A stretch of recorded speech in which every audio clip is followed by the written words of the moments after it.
Muy bien, capítulo 40, iniciación sacerdotal e iniciación real. Empezamos a leer el capítulo. Aunque lo que acaba de ser dicho basta en suma para caracterizar bastante claramente la iniciación sacerdotal y la iniciación real, se refiere lo dicho en el capítulo anterior sobre misterios mayores y misterios menores. Creemos deber insistir todavía un poco más sobre la cuestión de sus relaciones en razón de algunas concepciones erróneas que hemos encontrado por diversos lados y que tienden a presentar cada una de estas dos iniciaciones como formando por sí mismas un todo completo, de tal suerte que ya no se trataría de dos grados jerárquicos diferentes, sino de dos tipos doctrinales irreductibles. La intención principal de aquellos que propagan una tal concepción parece ser, en general, oponer las tradiciones orientales, que serían del tipo sacerdotal o contemplativo, y las tradiciones occidentales, que serían del tipo real y guerrero o activo. Y, aunque no se llega hasta proclamar la superioridad de estas sobre aquellas, se pretende al menos ponerlas en un pie de igualdad. Agregamos incidentalmente que esto se acompaña lo más frecuentemente, en lo que concierne a las tradiciones occidentales, de opiniones históricas bastante fantásticas sobre su origen, tales por ejemplo como la hipótesis de una tradición mediterránea primitiva y única, que muy probablemente no ha existido nunca. En realidad, en el origen y anteriormente a la división de las castas, las dos funciones sacerdotal y real no existían en el estado distinto y diferenciado. Bien. Y bueno, reflexionando un poco sobre este tema de este estado distinto, en el estado distinto y diferenciado es el opuesto al estado indistinto e indiferenciado, único del ser que está en su centro. Y finalmente es por la limpieza, la purificación de estos límites que la mente y que el estado humano mismo impone sobre la naturaleza primordial, es lo que causa estas diferenciaciones. Pero al ser purificadas y eliminadas, se reintegra y ahí es cuando podemos hablar de que se tienen todas las posibilidades porque es un ser que está puro y en contacto con el Centro Supremo. Continuando luego con esas consideraciones, pero para mí es uno de los simbolismos más difíciles, sobre todo en la lectura de la iniciación, que es el objetivo final, es esta purificación. Y entenderla, explicándola a través de simbolismo, es un reto. Vamos a ver cómo Guénon de todas formas continúa con estas consideraciones. Aquí estamos hablando de esta división de las castas, que tenía las dos funciones, sacerdotal y real, que es algo, es un producto del ciclo para él y que antiguamente no existían en el estado distinto y diferenciado que existen hoy día. Una y otras están contenidas en su principio común, que está más allá de las castas y del que éstas no han salido más que en una fase ulterior del ciclo de la humanidad terrestre, una llamada Autoridad Espiritual y Poder Temporal, el libro capítulo 1, donde habla de ese tema. Por lo demás, es evidente que desde que se han distinguido las castas, toda organización social ha debido, bajo una forma o bajo otra, conllevarlas a todas igualmente, puesto que ellas representan diferentes funciones que deben coexistir necesariamente. No se puede concebir una sociedad compuesta únicamente de brahmanes, ni alguna que esté compuesta únicamente de kshatriyas o guerreros. La coexistencia de estas dos funciones implica normalmente su jerarquización conforme a su naturaleza propia y por consiguiente la de los individuos que la desempeñan. El brahman es superior al kshatriya por naturaleza. Hay que entender esta superioridad y esta jerarquización desde el punto de vista del principio. Mientras más próximos y cercanos estén al principio supremo, más purificados están de estas impurezas o estas eh, velos que separan del principio supremo y de esa identidad suprema. Y esa es la verdadera jerarquía. Mientras más por su naturaleza, mientras más hacia este mundo, mientras más hacia el mundo de la forma, más el mundo de la limitación, por lo tanto, entonces está en una jerarquía menor. El Brahman, en ese sentido, es superior al Kshatriya por su naturaleza, y no porque haya tomado más o menos arbitrariamente el primer lugar en la sociedad. Y lo es porque el conocimiento es superior a la acción. Porque el dominio metafísico es superior al dominio físico. Como el principio es superior a lo que deriva de él. Buenos ejemplos. Y de ahí proviene también, no menos naturalmente, la distinción de los misterios mayores que constituyen propiamente la iniciación sacerdotal y de los misterios menores que constituyen propiamente la iniciación real. Dicho eso, toda tradición para ser regular y completa, debe conllevar a la vez, en su aspecto esotérico, las dos iniciaciones, o más exactamente, las dos partes de la iniciación, es decir, los misterios mayores y los misterios menores, donde, por lo demás, la segunda está esencialmente subordinada a la primera, como lo indica bastante claramente los términos mismos que los designan respectivamente. Esta subordinación no ha podido ser negada más que por los chatrillas rebeldes, que se han esforzado por invertir las relaciones normales y que en algunos casos han podido lograr constituir una suerte de tradición irregular e incompleta, reducido a lo que corresponde al dominio de los misterios menores, el único del que tenían conocimiento, y que estos presentan falsamente como la doctrina total. Autoridad espiritual y poder temporal, y este tema de la rebelión de los chatrillas es un tema que sí que no explora en otras lecturas.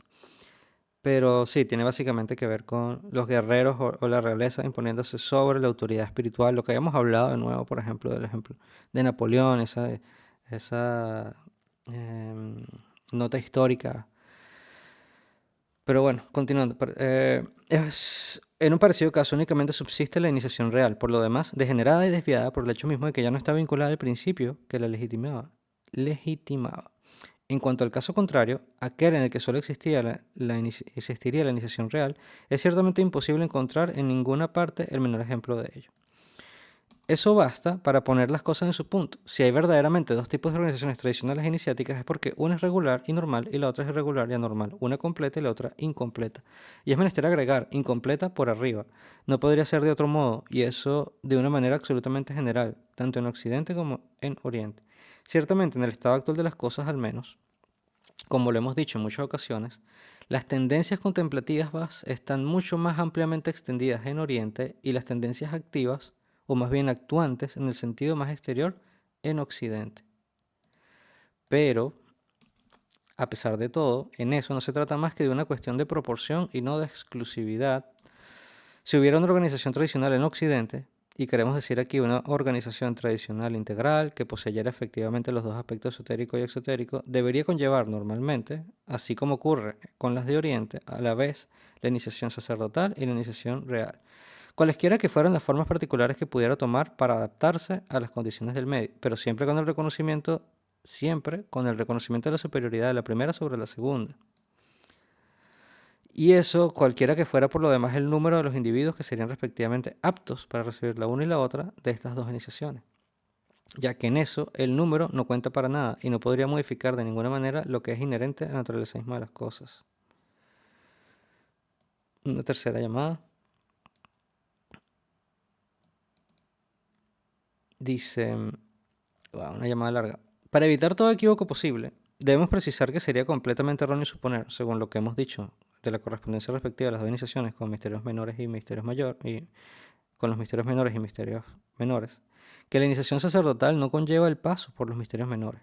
La verdad es que este paso puede efectuarse mucho más rápidamente en parecido caso en razón de que los brahmanes, por su naturaleza, son llevados más directamente al conocimiento principal y de que por consiguiente no tienen necesidad de retrasarse en un desarrollo detallado de posibilidades contingentes, de suerte que los misterios menores pueden reducirse para ellos al mínimo. Es decir, únicamente a eso que constituye lo esencial de ellos y que apunta inmediatamente a la obtención del estado primordial. Vale, repetimos.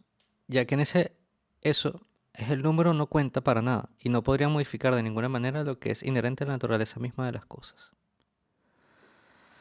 Lo que puede hacer ilusión es que en Occidente, aunque ni la iniciación real ni la iniciación sacerdotal existen ya actualmente, una cuarta llamada, no hay que decir que en todo esto entendemos estos términos en el sentido más general, como designando las iniciaciones que conviene respectivamente a la naturaleza de los chatrillas y de los brahmanes, ya que en lo que se refiere al ejercicio de las funciones correspondientes en el orden social, la consagración de los reyes y la ordenación sacerdotal no representan más que exteriorizaciones, como ya lo hemos dicho más atrás, es decir, que no dependen más que del orden exotérico y no implican ninguna iniciación, aunque sea simplemente virtual en el orden social, funciones correspondientes en el orden social. Este interesante se llama continuando. Bien, se encuentran más fácilmente los vestigios de la primera que los de la segunda. Eso se debe ante todo a los lazos que existen generalmente entre la iniciación real y las iniciaciones de oficio, así como lo hemos indicado más atrás, y en razón de los cuales pueden encontrarse tales vestigios en las organizaciones derivadas de estas iniciaciones de oficio y que subsisten todavía hoy día en el mundo occidental. Quinta llamada. A este respecto se podría recordar concretamente la existencia de grados caballerescos entre los altos grados que se han superpuesto en la masonería propiamente dicha. Cualquiera que pueden ser de hecho su origen histórico más o menos antiguo, cuestión sobre la que siempre será posible discutir indefinidamente sin llegar nunca a ninguna solución precisa. El principio mismo de su existencia no puede explicarse realmente más que por eso, y es todo lo que importa desde el punto de vista donde nos colocamos al presente. Sí, en el capítulo anterior habíamos mencionado sobre esos grados de caballería que existen como dentro de la masonería y que probablemente vienen de estas asociaciones. Bien, hay también algo más. Por un fenómeno bastante extraño, se ve reaparecer a veces, de una manera más o menos fragmentaria, pero no obstante muy reconocible, algo de esas tradiciones disminuidas y desviadas que, en circunstancias muy diversas de tiempo y de lugar, de tiempos y de lugares, fueron el producto de la rebelión de los chatrillas y cuyo carácter naturalista constituye siempre su marca principal. Bien, vamos a ver cuál ejemplo. Esta es la llamada 6. Las manifestaciones de este género parecen haber tenido su mayor extensión en la época del Renacimiento, pero aún en nuestros días están muy lejos de haber cesado, aunque tengan generalmente un carácter muy oculto y aunque sean completamente ignoradas. No solo por el gran público, sino incluso por la mayoría de aquellos que pretenden hacerse una especialidad del estudio de lo que se ha convenido llamar vagamente las sociedades secretas. Vale, entonces, en ese sentido naturalista, me imagino que es el retorno al mundo natural, retorno al mundo individual, el naturalismo del Renacimiento. Ah, por ejemplo, vamos a ver, sin insistir más en ello, solo señalaremos la preponderancia acordada frecuentemente, en parecido caso, a un cierto punto de vista mágico. Y por lo demás en eso no hay que entender exclusivamente la búsqueda de efectos exteriores más o menos extraordinarios, como es el caso cuando no se trata más que de pseudoiniciación, resultado de la alteración de las ciencias tradicionales separadas de su principio metafísico. Ya, entonces en el sentido de la rebelión de los chatrillas, es un interés por el naturalismo, pero no solamente del mundo individual, sino del mundo sutil, del uso de las ciencias tradicionales sin su supervisión y principio superior, como sería el arte sacerdotal, o de cualquier entonces, la- eh, sí, el fenomenismo, principios mágicos y naturaleza como el orden de la física, del mundo de la acción y el efecto. Entonces, el sexta llamada dice, ya la leímos, vale, y la 7 es sobre, es menester agregar que estas iniciaciones inferiores y desviadas son, naturalmente, aquellas que son presas más fácilmente de la acción de influencias que emanan de la contrainiciación. Recordaremos a este propósito lo que hemos dicho en otra parte sobre la utilización de todo aquello que presenta un carácter de residuos en vista de una obra de subversión. En el Reino de la Cantidad de los Signos de los Tiempos, capítulo 26 y 27. Vale, ese tema de los residuos sí sería como para comentarlo en algún otro momento, pero es interesante. Recuerdo algo sobre este tema de los residuos psíquicos y su aprovechamiento en operaciones mágicas también. Continuando. Por lo demás, la mezcla de las castas, es decir, en suma la destrucción de toda verdadera jerarquía, característica del último periodo del Kali Yuga, destrucción de toda verdadera jerarquía. La octava llamada dice, sobre este tema, ver concretamente el Vishnu Purana. Me parece que uno debería hacer esto más. Hacer llamadas no a sus propios libros, sino llamadas a la fuente original y el texto sagrado en lo posible. Continuando, hace más difícil, sobre todo para aquellos que no van hasta el fondo de las cosas, determinar exactamente la naturaleza real de elementos como estos a los que hacemos alusión. Y sin duda, todavía no hemos llegado al grado más extremo de la confusión. El ciclo histórico, comenzando en un nivel superior a la distinción de las castas, debe terminar por un descenso gradual cuyas diferentes etapas hemos delineado en otra parte. Novena llamada autoridad espiritual y poder temporal. En un nivel inferior a esta misma distinción, ya que, evidentemente, como lo hemos indicado más atrás, hay dos maneras opuestas de estar fuera de las castas. Se puede estar más allá o más acá, por encima de la más alta o por debajo de la más baja entre ellas. Y si el primero de estos dos casos es normalmente el de los hombres del comienzo del ciclo, el segundo devendrá el de la inmensa mayoría en su fase final. Y esto se refiere a los shudras y los que están por fuera de las castas. Sería por debajo de la más baja de ellas. Ya se ven indicios bastante claros de ello como para que sea inútil detenernos más en este punto, ya que a menudo, a menos de estar completamente cegado por algunos prejuicios, nadie puede negar que la tendencia a una nivelación por abajo sea uno de los caracteres más llamativos de la época actual. Sí, de décima llamada El reino de la cantidad de los signos de los tiempos, y esto es uno de los temas de crítica social que se pueden hacer y de incluso políticas sociales e ideologías que se han impuesto y que si se estudian desde el punto de vista de los principios, se pueden desenmascarar o se pueden entender desde otro orden que vale la pena considerar también y que yo creo que muy pocos se detienen a considerar. El constante igualitarismo, el tema de que todos somos iguales, a bien de derechos y como justicia social está bien, pero también limita la capacidad del desarrollo de las posibilidades de las personas para alcanzar algo más, si esto se usa indistintamente en todas partes, como por ejemplo en la educación, donde se intenta imponer un sistema a todos y el sistema quiere igualar a todos y es, bueno, parte de la crítica social justamente es que queremos expresar las libertades y las em, diferencias esenciales de las personas para que ellos puedan, a través de su trabajo interno, eventualmente acercarse a un orden superior. Es un poco sería el objetivo de una sociedad ordenada es que cada quien esté en el justo lugar donde más acorde a su naturaleza puede estar y que pueda florecer y básicamente alcanzar el mayor grado de desarrollo posible para esa persona, felicidad y bienestar. Ahora, siguiendo con la lectura, no obstante, se podría objetar esto. Si el fin de un ciclo debe coincidir necesariamente con el comienzo de otro, ¿cómo podría juntarse el punto más bajo con el punto más alto? Ya hemos respondido en otra parte de esta cuestión. El reino de la cantidad de los signos de los tiempos, en efecto, deberá operarse un enderezamiento, y no será posible precisamente más que cuando se haya alcanzado el punto más bajo. Esto se vincula propiamente al secreto de la inversión de los polos. Aquí que no se puso con simbolismo intenso.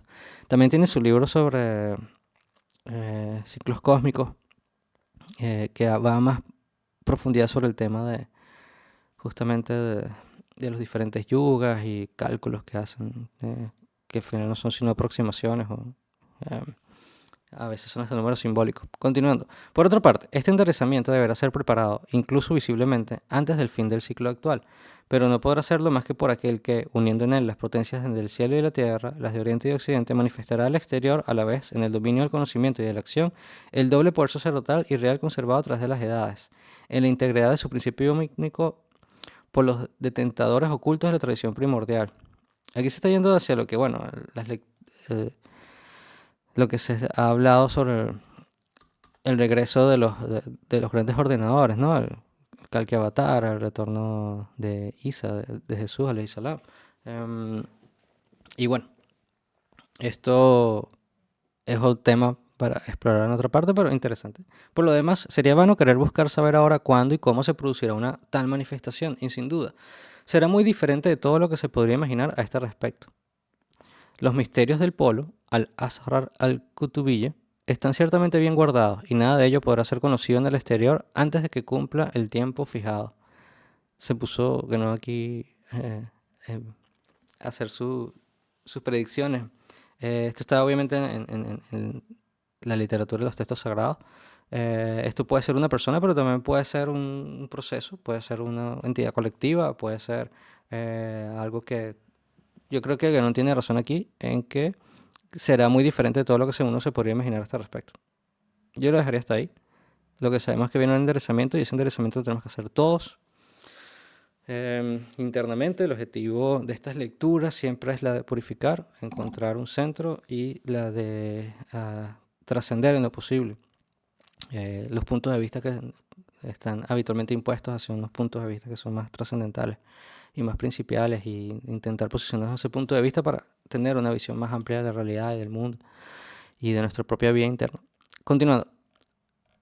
Continuando ya es el próximo capítulo que son algunas consideraciones sobre el hermetismo. Vaya, entonces nos dejó Genon acá con la profecía del retorno de la Avatara, que creo que de hecho hay un capítulo al final de este libro que trata sobre esto y sobre el regreso del enderezamiento del ciclo.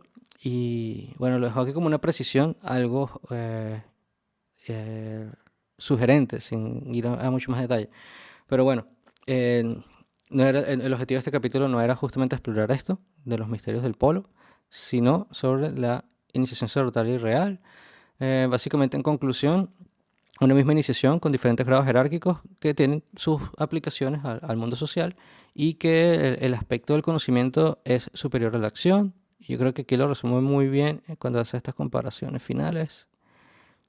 El conocimiento superior a la acción y el dominio metafísico superior al dominio físico y el principio es superior a lo que deriva de él. Sería para mí la esencia de este capítulo, para recordar cuando estamos estudiando estas manifestaciones de iniciación diferente. El próximo capítulo es el capítulo 41. Ya vamos a hablar sobre un tema que es interesante, el hermetismo, y se titula Algunas consideraciones sobre el hermetismo.